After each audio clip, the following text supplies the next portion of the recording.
Sa ngalan ng Ama, ng Anak at ng Espiritu Santo, Amen. sumainyo ang Panginoon. At sumainyo rin. Mga kapatid, tayo ay nagagalak na magbalik sa loob ng simbahan ngayong linggo para magpuri at magpasalamat sa Diyos. Minsan pa hinihiling natin ang Kanyang grasya, ang Kanyang bendisyon, ang Kanyang pagpapala para tayo ay palakasin. Para sa lakas na ating tatanggapin, makayanan nating malampasan anuman ang ating mga trabaho, anuman ang ating mga problema at pagsubok sa buhay. Makakayanan natin ang lahat kung meron tayong pananalig at tuwa sa ating puso. Ano ang nakakapatay ng ating galak at ng ating saya sa ating buhay? Tandaan niyo ito. Pag inihahambing natin ang ating sarili sa iba. Kapag kinukumpara natin ang ating buhay sa iba. O sa madaling sabi, kapag tayo ay naiinggit sa iba. Amen? Kahit na anong gawin natin, dahil sa ating pagkamakasalanang kalagayan at pagkatao, hindi natin maiiwasan, nalilitaw at lalabas at mararamdaman natin ang inggit. Kaya naman, sa banal na misang ito, ating hilingin paminsan sa ating Panginoon. Palakasin tayo, tulungan tayo, gabayan tayo. Patawarin tayo sa mga pagkakataon na kung saan sobra tayong nainggit sa iba. Kaya naman, napasama tayo, kaya naman, sumakit ang loob natin, kaya naman, tayo ay lumayo sa Diyos. Sa mga pagkakataon ng ating mga kahinaan at kasalanan, hilingin natin ang kapatawaran ng Diyos. Inaamin ko Sa makapangyarihang Diyos at sa inyo mga kapatid, na lubha akong nagkasala sa isip, sa salita, sa gawa at sa aking pagkukulang. Kaya isinasamo ko sa mahal na Birheng Maria, sa lahat ng mga anghel at mga banal, at sa inyo mga kapatid, na ako'y ipanalangin sa Panginoong ating Diyos. kaawaan tayo na makapangyarihang Diyos, patawarin tayo sa ating mga kasalanan, at patnubayan tayo sa buhay na walang hanggan. Amen.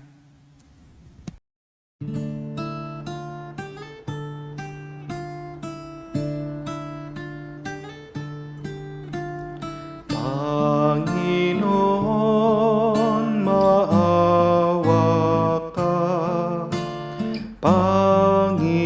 Panginoon, maawa ka.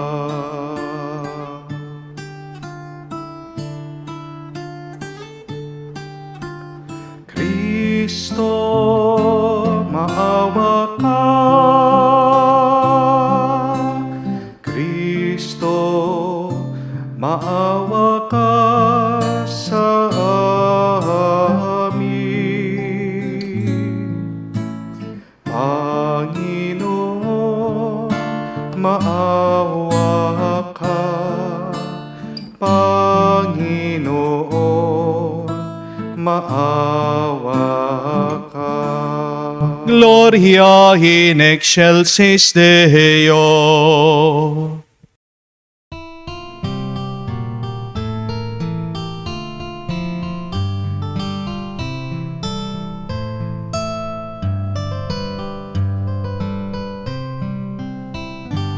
Luwalhati sa Diyos sa kaitaasan,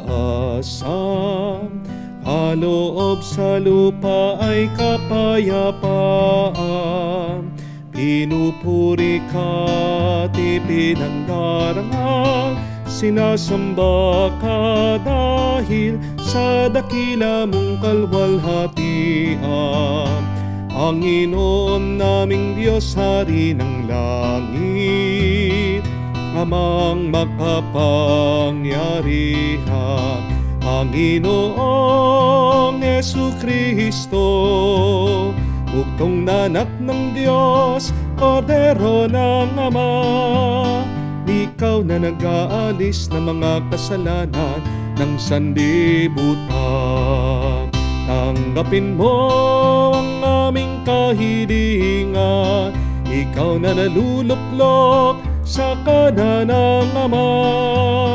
Maawa ka sa amin, ikaw lamang ang banal, Panginoong Hesukristo, kasama ng Espiritu, sa luwalhati ng Ama.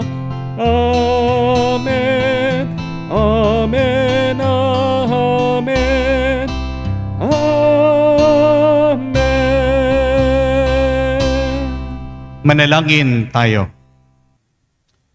Ama naming makapangyarihan, tinakda mo ang lahat ng mga utos mo ay mauwi sa pag-ibig sa iyo at sa kapwa-tao. Ipagkaloob mo sa pagtalima namin sa mga ito, kami pagindapatin mong sumapit sa buhay na walang katapusan. Sa pamamagitan ni Jesucristo kasama ng Espiritu Santo, magpa sa walang hanggan. Amen. Pagbasa mula sa Aklat ng Karunungan. Sinabi ng mga masasamang tao, tambangan natin ang mga taong matuwid, pagkat adlang sila sa ating mga balak. Ipinamumukha nila sa atin ang pagsuway sa kautusan, at sinasabing tayo'y nagkasala laban sa kaugalian. Tingnan natin kung ang salita nila'y magkakatotoo, kung ano ang mangyayari sa kanila pagkamatay nila. Kung ang mga matuwid ay anak nga ng Diyos, sila ay tutulungan niya at ililigtas sa mga kaaway. Subukin natin silang dustain at pahirapan upang malaman natin kung hanggang saan ang kanilang kagandaang asal at kung hanggang kailan sila makatatagal. Subukin nating ibingit sila sa kamatayan.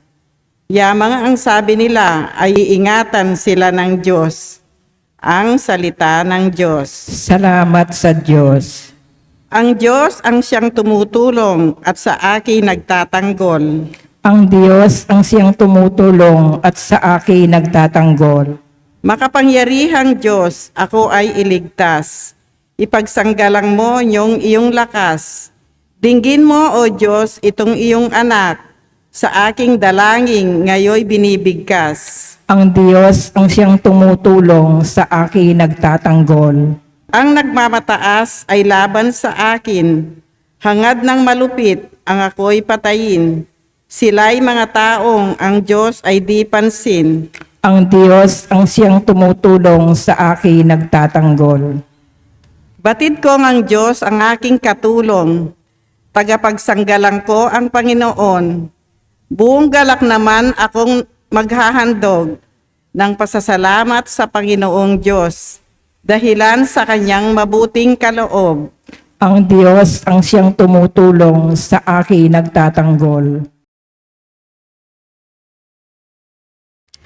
Pagbasa mula sa sulat ni Apostol Santiago. Mga kapatid, saan man nagahari ang inggit at makasariling hangarin, magahari din doon ang kaguluhan at lahat ng uri ng masamang gawa. Ngunit ang may karunungang mula sa Diyos, una sa lahat, ay may malinis na pamumuhay. Siya'y maibigin sa kapayapaan, mahinahon, mapagbigay, mahabagin, at masipag sa paggawa ng mabuti. Hindi nagtatangi at hindi nagkukunwari.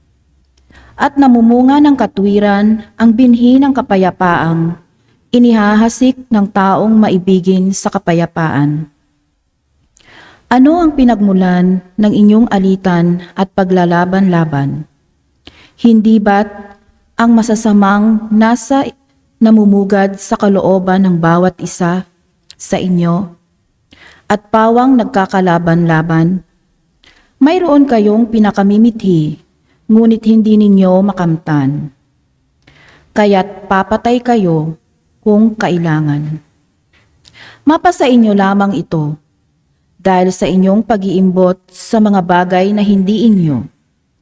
Kayo'y nagkakagalit at naglalaban-laban. Hindi ninyo nakakamtan ang inyong minimithi sapagkat hindi kayo humihingi sa Diyos. At humihingi man kayo, wala rin kayong natatanggap sapagkat masama ang inyong layunin. Humihingi kayo upang gamitin sa kalayawan. Ang salita ng Diyos. Salamat sa Diyos.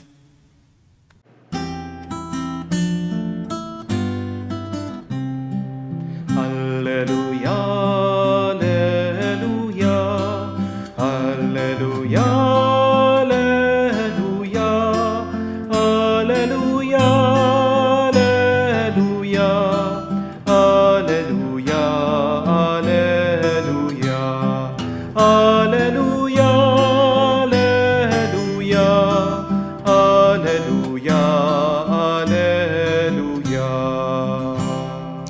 Tayo'y tinawag ng Diyos upang magmingning na lubos sa aral ni Kristo Jesus. Aleluya, aleluya. Sumainyo ang Panginoon. At sumainyo rin. Ang mabuting balita ng Panginoon ayon kay San Marcos. Papuri sa iyo, Panginoon. Nung panong iyon, si Jesus at ang kanyang mga alagad ay nagdaan sa Galilea. Ayaw ni Jesus na malaman ito ng mga tao, sapagkat tinuturuan niya ang kanyang mga alagad. Sinabi niya, ang anak ng tao ay pagkakanulo at papatayin, ngunit muling mabubuhay sa ikatlong araw. Hindi nila naunawaan ang sinabi niya, ngunit natatakot naman silang magtanong sa kanya. At dumating sila sa Capernaum. Nang sila'y nasa bahay na, tinanong ni Jesus ang kanyang mga alagad, ano bang pinagtatalunan niyo sa daan? Hindi sila kumibo, sapagkat ang pinagtatalunan nila ay kung sino sa kanila ang pinakadakila. Naupo si Jesus, tinawag ang 12 at sinabi, ang sino mang nagnanais maging una ay dapat maging huli sa lahat at maging lingkod sa lahat. Tinawag niya ang isang maliit na bata at pinatayo sa harapan nila. Pagkatapos, kinanlong niya ito at sinabi, ang sino mang tumanggap sa isang maliit na batang tulad nito, alang-alang sa akin, ay tumatanggap sa akin. Ang sino man tumanggap sa akin, hindi ako ang kanyang tinatanggap, kung hindi ang nagsugo sa akin. Mga kapatid, ang mabuting balita ng ating Panginoon. Pinupuri ka namin, Panginoong Hesus Kristo.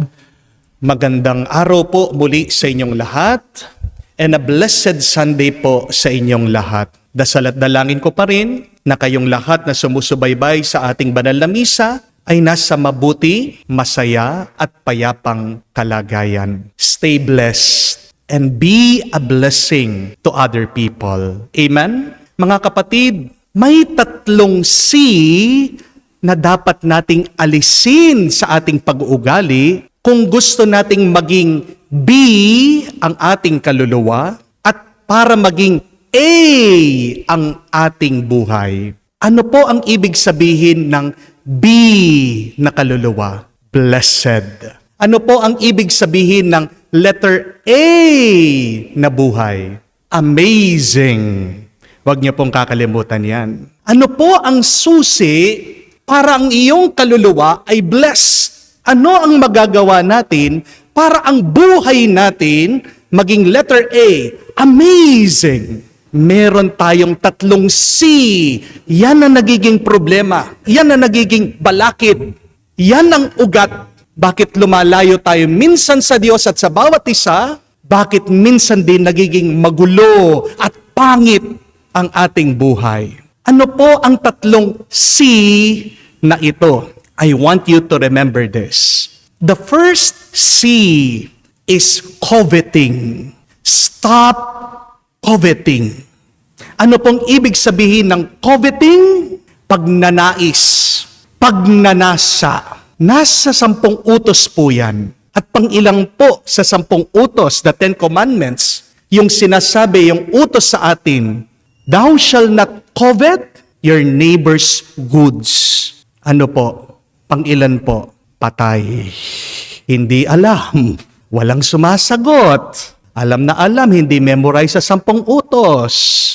Ha? Guilty? Guilty. Memorize siya naman po. Ito po ha, madaling-madali ito. Dahil yung utos po na wag dapat tayong magnanais o magnanasa sa mga bagay na meron ng ating mga kapatid ay pang-10 utos. Ganun lang po kadali.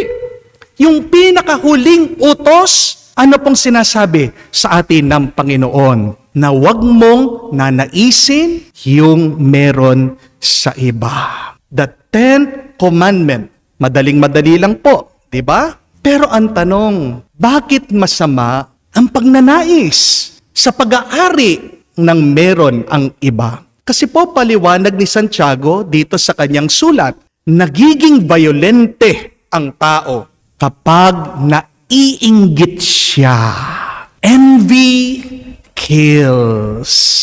Ano po ang sabi ni Santiago? Balikan niyo po in the second reading. We hear, you covet, but do not possess. You kill and are envious, but cannot obtain. You fight and wage wars.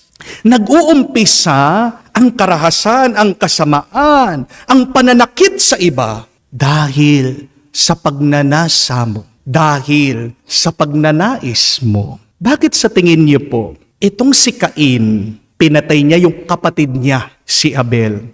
Wala naman pong ginagawa si Abel sa kanyang kapatid, sa kanyang kuya. Si Cain, hindi po ba? Sinaktan ba niya si Cain? Bakit po pinatay niya? Kasi ang problema ito, nainggit si Cain dun sa pabor na binigay ng Diyos sa kapatid niya, si Abel. Hindi po matanggap ni Cain na mas benendisyonan niya, mas pinili ni Yahweh yung alay ni Cain. Habang yung kanyang inaalay ay hindi pinansin ng Diyos. Dahil nakita niya na pinagpala ang kanyang kapatid, nainggit siya. At dahil may tinanim siyang inggit sa kanyang puso, namunga ng karahasan, namunga ng masama, namunga ng galit. Di po ba, madalas ganyan din nangyayari sa atin sa pamilya? Aminin. Madalas nakakalimutan din natin. Kapatid mo yan, kadugo mo yan, kamag-anak mo yan, nabubulag ka sa sama ng loob. Bakit? Sa nagumpisa? Sa iyong inggit. Amen? At di po ba, number 1 na toxic trait o ugali nating mga Pilipino yan. Marami sa atin mga inggiterang palaka. Amen? Aminin. Minsan, yung mga iba sa inyo, chinichismis ang iba. Pero pag walang nakatingin, ginagaya ang chinichismis nila. Marami dyan. Pinag-uusapan sa social media. Pero tahimik, fina-follow siya. Binabantayan siya. Marami dyan. Nilalait yung paninda mo. Pero kalaunan, gagayahin din pala ang negosyo mo. Amen?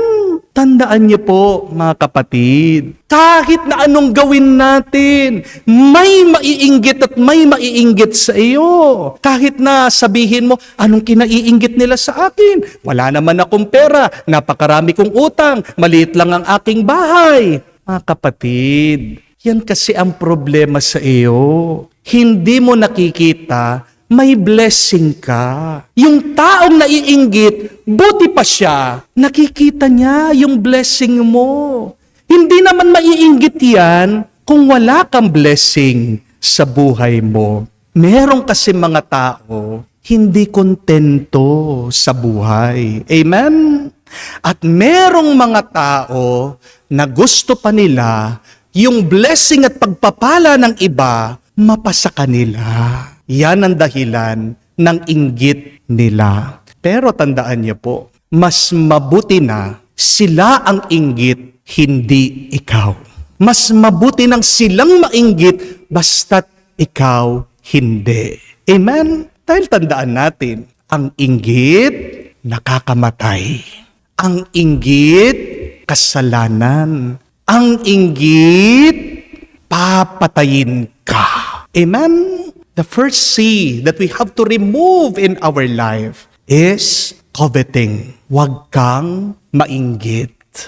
The second C that we have to avoid in our life is comparing. Huwag mong ihahambing, huwag mong ikukumpara ang sarili mo sa iba. Mga kapatid, magkakaiba tayo. Remember that there are 8 billion people in the whole world. Bakit gusto mong makamukha yung taong yun? Kakaiba ka.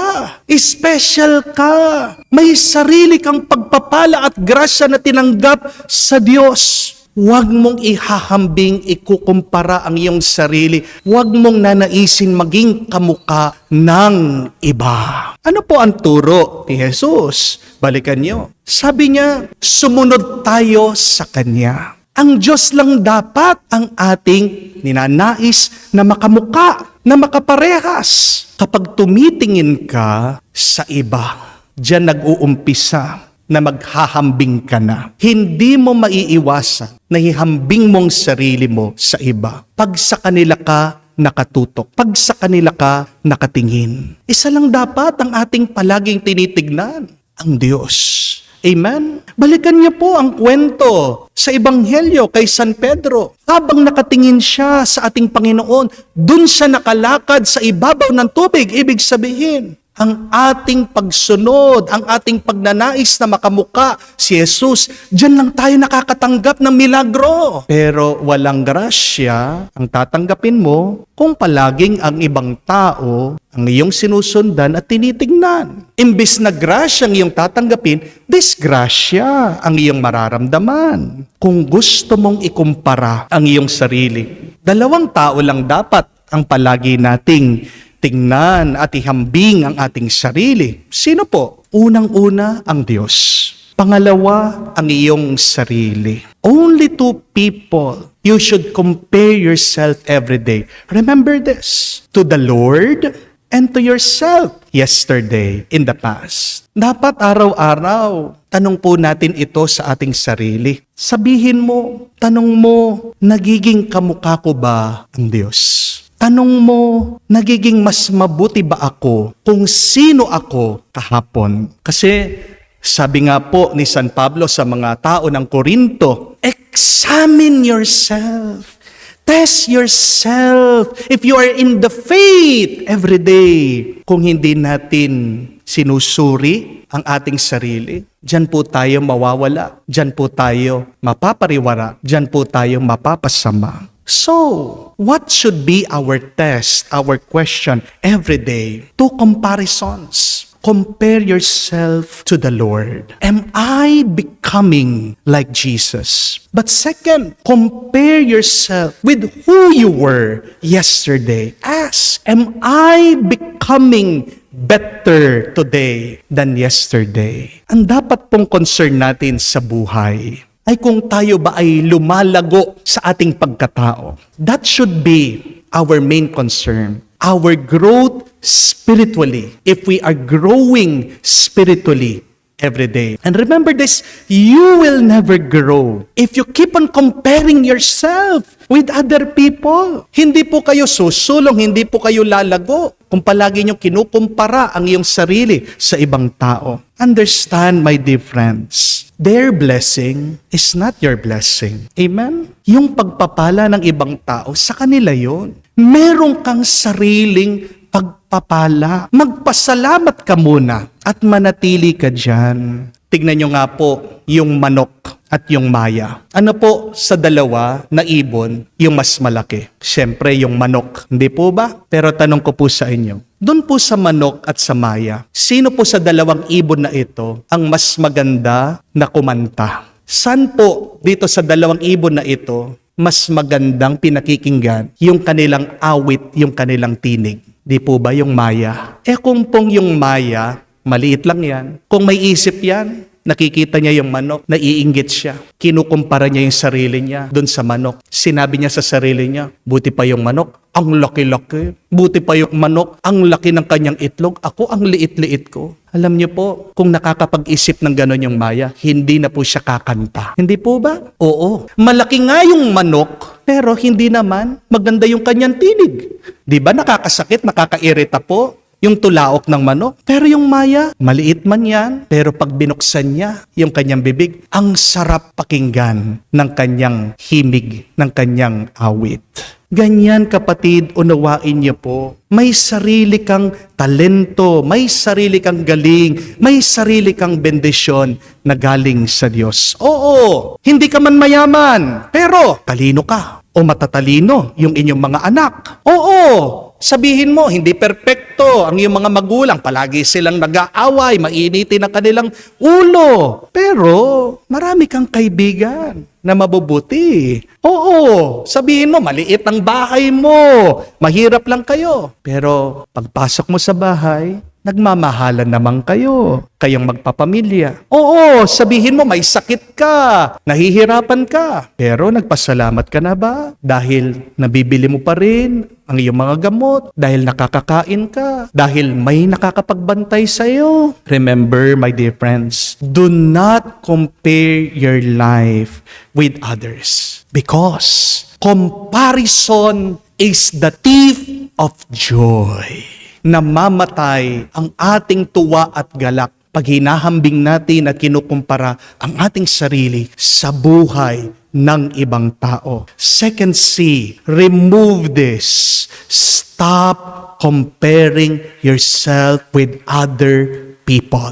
Amen? Third and last C, remove competing. Remove competing. Huwag ka makikipagpaligsahan, makikipag-unahan sa iba. Bakit? Dahil ang pakikipagpaligsahan ay para sa mga talunan. Remember this, my dear friends. Competition is for losers. Bakit po pang talunan lang yung pakikipagpaligsahan, pakikipag-unahan sa ibang tao? Pansinin niyo po, pag gusto mong higitan yung iba, ano yung nararamdaman niyo? Di ba? Meron kang galit, meron kang inis, meron kang sakit ng loob, lalong-lalo na pag hindi mo sila naunahan. Pag nakikipagpaligsahan ka sa iba, ano yung nangyayari sa inyong kalooban? Masaya po ba kayo? Payapa po ba kayo? Gusto mo maging mas mayaman ka? Gusto mo mas maging malaki ang bahay mo? Gusto mo mas maging maganda ang iyong sasakyan kaysa sa iba? Nagiging masaya ka ba? Habang pinapagod mo, inuubos mo ang iyong buhay dyan sa iyong pagnanais? Di ba hindi? When you start competing with others, you are really the loser. You do not become a winner because inside of you, you feel that envy, you feel that anger and resentment. Kaya nga po, sabi ni San Pablo, where there is selfish ambition, there is disorder and foul practices. Wala pong nananalo sa buhay na gumagawa ng mali at ng kasalanan. Dahil sa ambisyon mo, hindi malayo na ikaw ay magkakasala, na ikaw ay makakasakit sa iba. Amen? Isang kasalanan po yan na hindi natin napapansin. Balikan niyo po sa ating ebanghelyo. Ang ating Panginoon tutol dito sa away, pinag-uusapan ng kanyang mga apostol. Tinatanong nila, sino ba sa kanila ang pinakadakila? At ano ang sagot ng ating Panginoon? Gusto nyong maging dakila? Kailangan kayong magbaba. Gusto nyong manguna? Kailangan maging huli kayo at maging lingkod ng iba. Remember, always competing with other people will never make you happy. Meron pong isang napakagandang kwento tungkol po sa sikat na English rugby player. Hanapin niyo po sa Google. Ang pangalan po niya ay si Johnny Wilkinson. Nung pumbata pa lang siya, talagang pangarap na niya na pagdating ng araw, pagtanda niya, makakapaglaro daw po siya ng rugby sa world championship. Alam niyo po, 24 years old, natupad na po niya yung kanyang pangarap. Nung 24 years old siya, nakapaglaro po siya sa World Championship of Rugby. At ito pong si Johnny, siya po yung sumipa dun sa bola, kaya nanalo sila, kaya nag-champion sila. Pero kinabukasan, alam niyo po nangyari? Champion nga sila, mayaman siya, sikat siya, hindi daw po siya makatayo sa kama. Bakit? Di po ba dapat masaya siya? Pero ang naramdaman nitong champion, na-depress siya. Full of anxiety. Lungkot na lungkot siya. Ang tanong po niya, what's next? Anong susunod dito? Imagine that, nasa kanya ng lahat, nasa tuktok na siya, pero hindi pa rin siya masaya. Tignan niyo po yon. Success and greatness does not equate happiness. Amen? Hindi po kasiguraduhan na pag naunahan mo lahat ng mga tao, ikaw ay parang nasa langit, nasa alapaap. Maybe you would feel that momentarily, but that is not forever. Tingnan nyo nga po, itong si Doc Willie Ong. Pagdasal po natin siya. Alam po natin ang kalagayan niya. Meron po siyang cancer.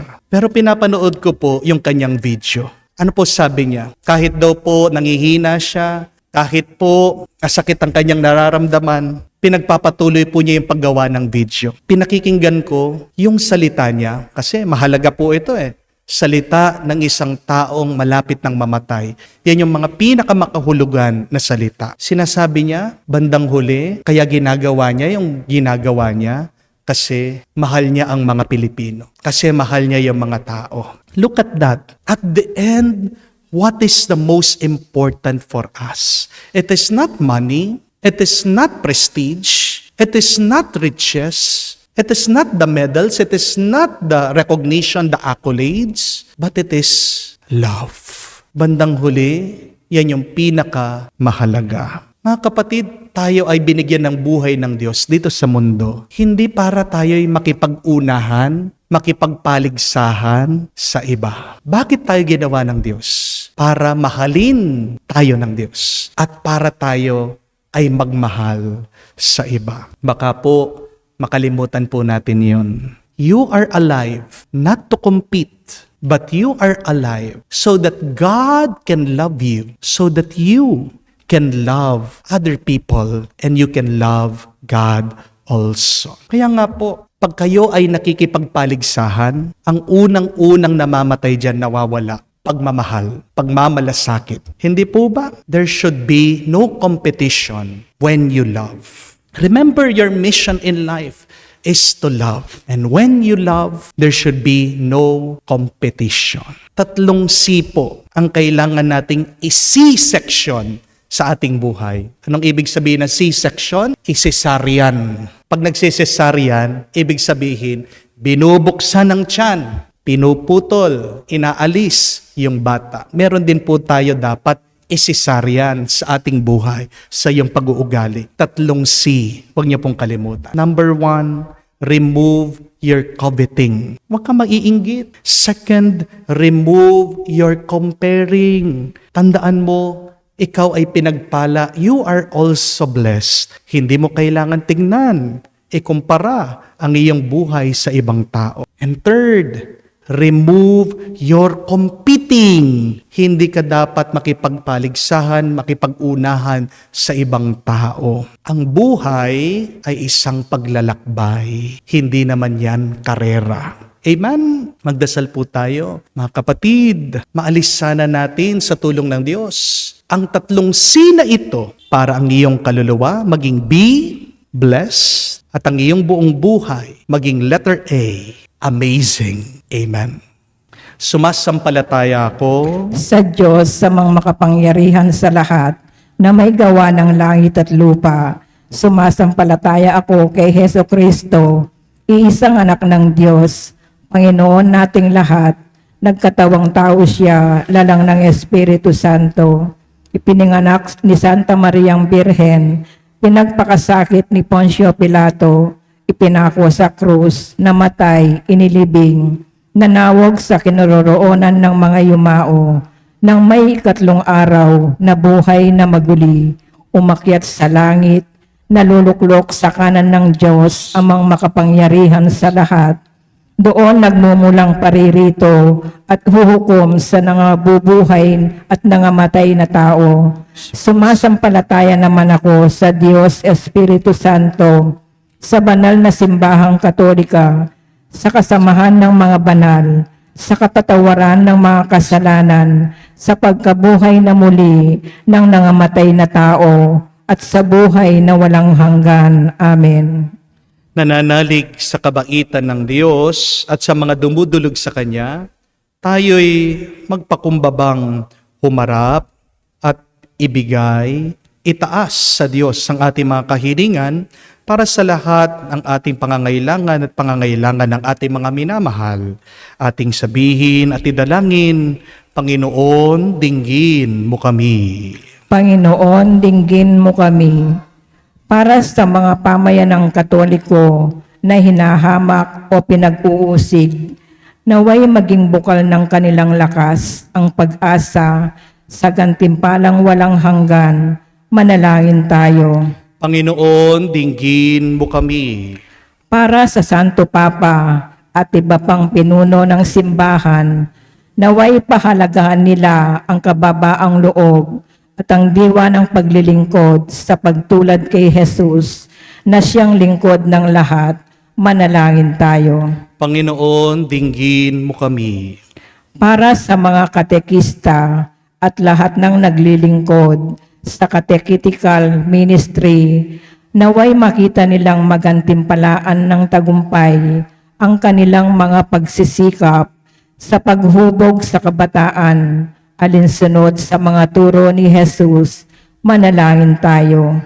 Panginoon, dinggin mo kami. Sa katahimikan po ng ating puso, banggitin din natin sa Diyos ang ating mga personal na pangangailangan. Panginoong Yesus, pagkalooban mo kami ng kababaang loob at paglilingkod, nang kami maging mga kasangkapan ng iyong pagmamahal sa lahat ng aming mga kapatid, lalong-lalo na sa mga nagdurusa. Ikaw ang nagpakasakit at patuloy na kumakalinga na sa walang hanggan. Amen.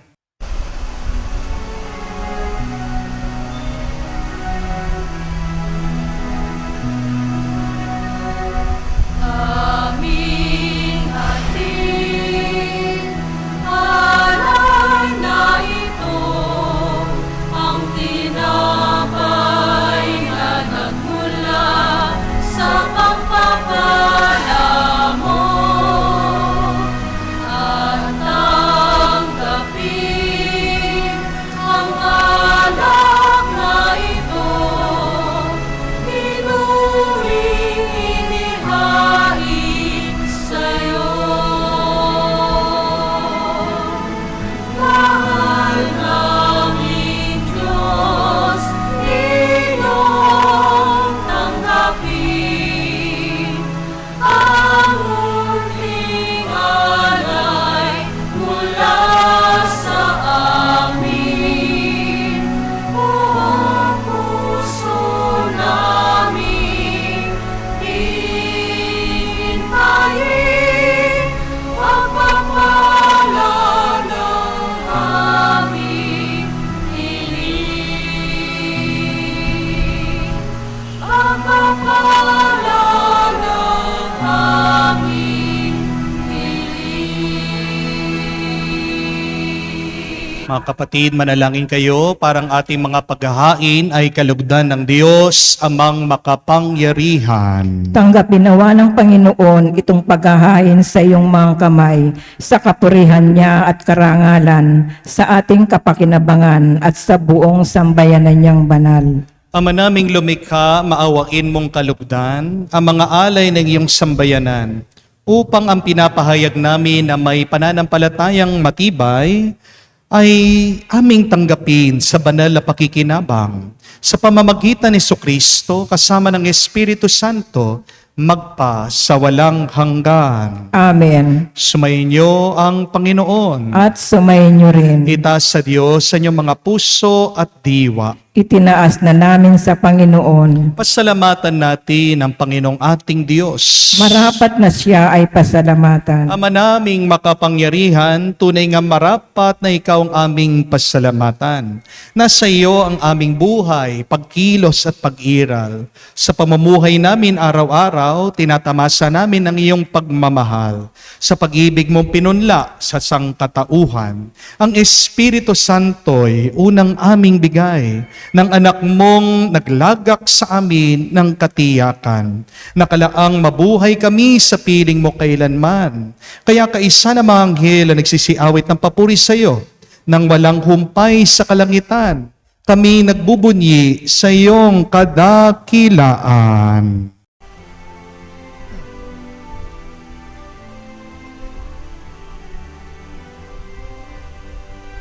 Santo, Santo, Santo, Panginoong Diyos ng mga hukbo, napupuno ang langit at lupa ng kadakilaan mo. Hosana, Hosana, sa kaitaasan, pinagpala ang naparirito sa ngalan ng Panginoon. Hosana, Hosana, sa kaitaasan. Hosana, Hosana, sa kaitaasan.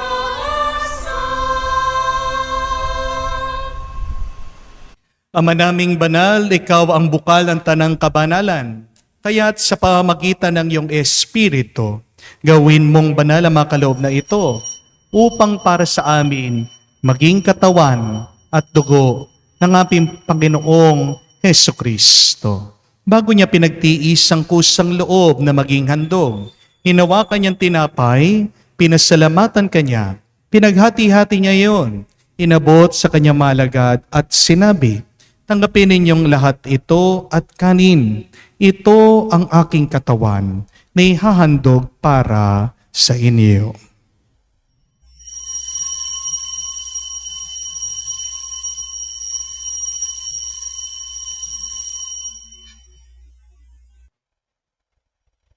Gayon din naman na matapos ang hapunan, hinawakan niyang kalis, muli kanyang pinasalamatan. Inabot niya ang kalis sa kanyang malagad at sinabi, tanggapin ninyong lahat ito at inumin. Itong kalis ng aking dugo, ng bago at walang hanggan tipan. Ang aking dugo na ibubuhos para sa inyo at para sa lahat, sa ipagpapatawad ng mga kasalanan. Gawin ninyo ito sa pag-alaala sa akin.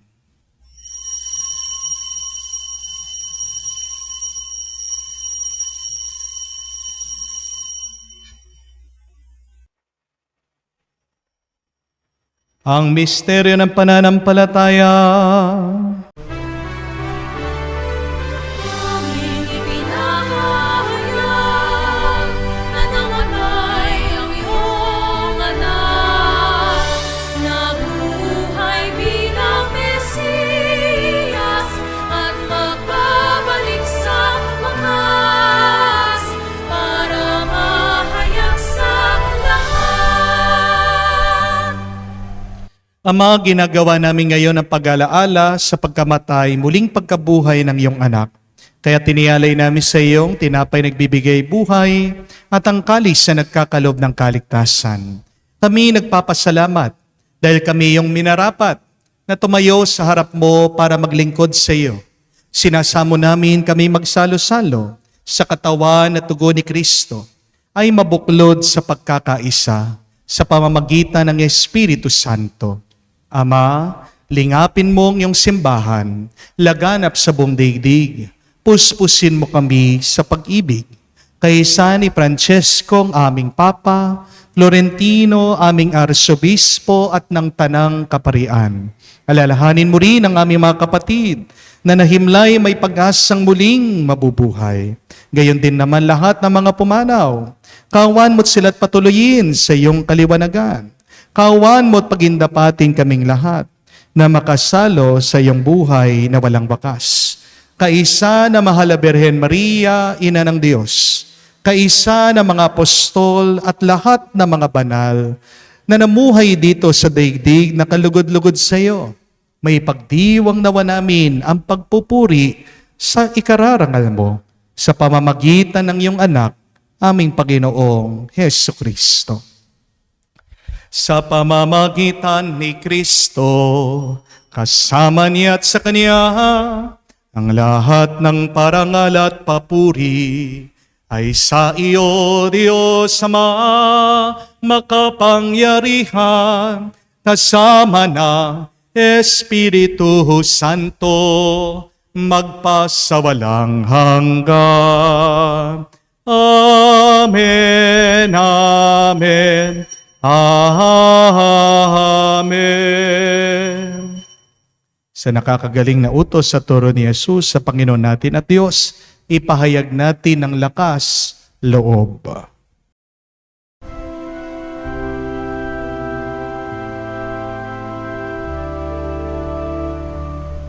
Ama namin, sumasalangit ka, sambahin ang ngalan mo, mapasa amin ang kaharian mo, sundin ang loob mo dito sa lupa para nang sa langit. Bigyan mo kami ngayon ng aming kakanin sa araw-araw, at patawarin mo kami sa aming mga sala para ng pagpapatawad namin sa nagkakasala sa amin. At huwag mo kaming ipahintulot sa tukso, at iadya mo kami sa lahat ng masama.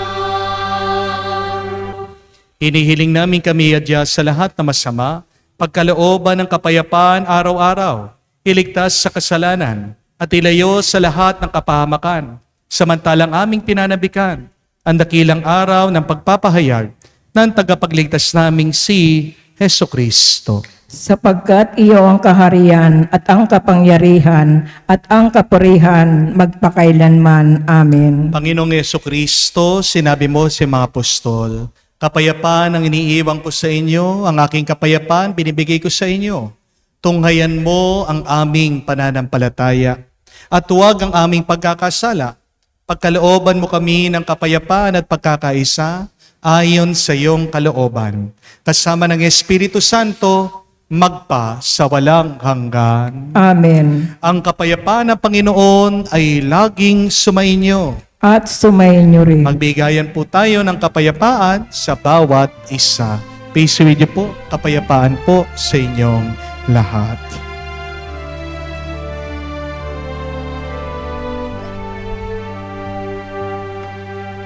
Kordero ng Diyos na nag-aalis ng mga kasalanan ng sanlibutan, maawa ka sa amin.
Mga kapatid, naririto ang ating Panginoong Jesucristo, ang Kordero ng Diyos, nag-aalis sa mga kasalanan ng sanlibutan.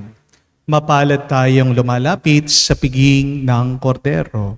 Panginoon, hindi ako karapat-dapat na magpatuloy sa iyo, ngunit sa isang salita mo lamang ay gagaling na ako.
Lumuhod po tayo para sa panalangin para sa mga may sakit.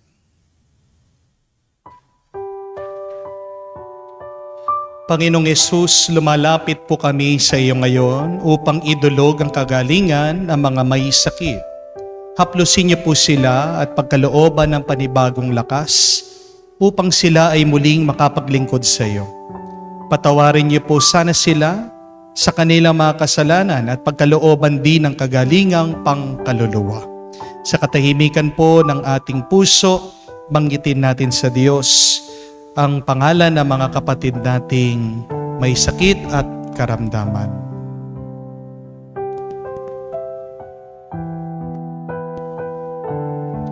Hinihiling namin ito sa ngalan ni Kristo, aming Panginoon. Amen. Panalangin para sa mga OFW.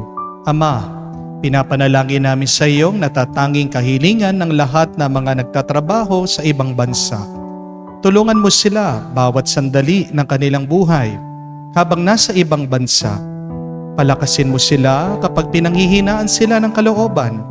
Pagalingin mo sila tuwing nagkakasakit. Alawin mo sila kapag nalulungkot sila. Ilayo mo sila sa anumang masama at kapahamakan upang magpatuloy sila lagi sa kanilang buhay.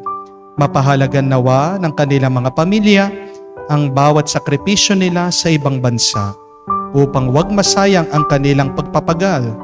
Kaawaan at pagkalooban mo ng biyaya ang lahat ng mga OFW dahil sa iyo lamang aasa at wala ng iba pa. Ang lahat ng ito ay aming sama-samang panalangin sa ngalan ni Jesus. Amen. Banal na mukha ni Jesus. Kaawaan mo kami. Tumayo po tayo. Manalangin tayo. Ama naming mapagmahal, kami pinagsalo mo sa banal na pagkikinabang ay patuloy mong kaawaan at tulungan upang ang aming tinanggap ay siya nawang umiral sa pamumuhay namin sa araw-araw. Bunga ng iyong pagtubos sa aming pinagdiriwang sa pamamagitan ni Jesucristo kasama ng Espiritu Santo magpa sa walang hanggan. Amen. 3 C. Alisin niyo po sa inyong pag-uugali para maging B. Blessed ang inyong kaluluwa at A. Ang inyong buhay amazing. First C. Stop coveting. Second C. Stop comparing. Third C. Stop competing. Yan ang nagiging dahilan. Bakit stress kayo? Yan ang nagiging dahilan. Bakit malungkot kayo? At yan din ang mga nagiging dahilan. Bakit nahihirapan pumasok ang pagpapala ng Diyos sa atin? Balikan nyo ang Ebanghelyo, sabi ng Panginoon, kailangan natin siyang tanggapin kamuka ng pag-uugali ng isang maliit na bata. Bakit bata ang pinili ng ating Panginoon? Dahil may 30 ugali ang mga bata. Napaka-inosente nila. Hindi po ba? Una, palagi silang masiyahin. Pangalawa, sila po ay palaging nagtitiwala. Di sila nagdududa. At pangatlo, palagi ang kanilang pagmamahal pinaparamdam sa mga nagmamahal sa kanila. So mga kapatid, sa araw na ito, para maging blessed din kayo, para maging amazing ang buhay niyo, i-reset niyo po ang inyong pag-uugali, maging maliit kayong bata. So do something today, just like a little child. Kung meron po kayong apo, makipaglaro kayo sa kanila. Kung meron kayong mga teenager na anak, tanungin nyo anong gusto nilang gawin. Kung mag-isa po kayo, act like a little child. Ano kayang gagawin ng isang maliit na bata? So, think like a child today. Remember, you are a child of God. Hindi ka kailangan mainggit, hindi mo kailangan ihambing ang iyong buhay sa iba, hindi mo kailangan makipagpaligsahan sa iba. Para saan ang buhay na ito? Ang maglakbay ka at maranasan mo ang ganda at kabutihan ng buhay na ito. Nauunawaan yan ng maliit na bata. Alisin mo muna ang iyong stress, alisin mo muna ang iyong pag-aalala. So, just like a little child, enjoy today, trust God today, and love everybody today. Sumayin niyo po ang Panginoon. At sumayin niyo rin. At kayo ay basbasan ng Diyos, makapangyarihan sa ngalan ng Ama, ng Anak, ng Espiritu Santo. Amen. Ang ating misa ay natapos na. Humayo kayo sa kapayapaan ni Kristo. Salamat sa Diyos.